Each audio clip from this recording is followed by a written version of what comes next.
ప్రభుత్వం చేతికి హైదరాబాద్ మెట్రో మొదటి దశ ప్రాజెక్టు రానుంది. ముఖ్యమంత్రి రేవంత్ రెడ్డి, ఎల్ఎన్టీ సీఎంఓ మధ్య అంగీకారం కుదిరింది. మెట్రో మొదటి దశ ప్రాజెక్టును రాష్ట్ర ప్రభుత్వం కొనుగోలు చేయనుంది. ఎల్ఎన్టీకి ఉన్న 13,000 కోట్ల అప్పును రాష్ట్ర ప్రభుత్వం టేకోవర్ చేసేందుకు సంసిద్ధత వ్యక్తం చేసినట్లు సమాచారం. ఎల్ఎన్టీకి 2,100 కోట్ల నగదు చెల్లించేందుకు తెలంగాణ ప్రభుత్వం సిద్దమైంది.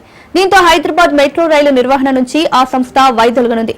హైదరాబాద్ మెట్రో 69 కిలోమీటర్ల మొదటి దశని ప్రభుత్వ ప్రైవేటు భాగస్వామ్యంతో 22,000 కోట్లతో నిర్మించింది.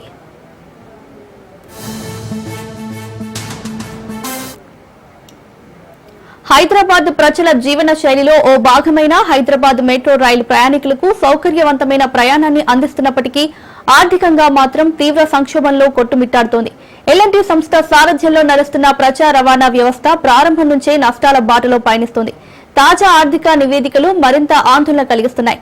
2024-25 ఆర్థిక సంవత్సరం మధ్యంతర కాలంలో హైదరాబాద్ మెట్రో రైలు ఏకంగా 625 కోట్ల నష్టాన్ని చవిచూసింది.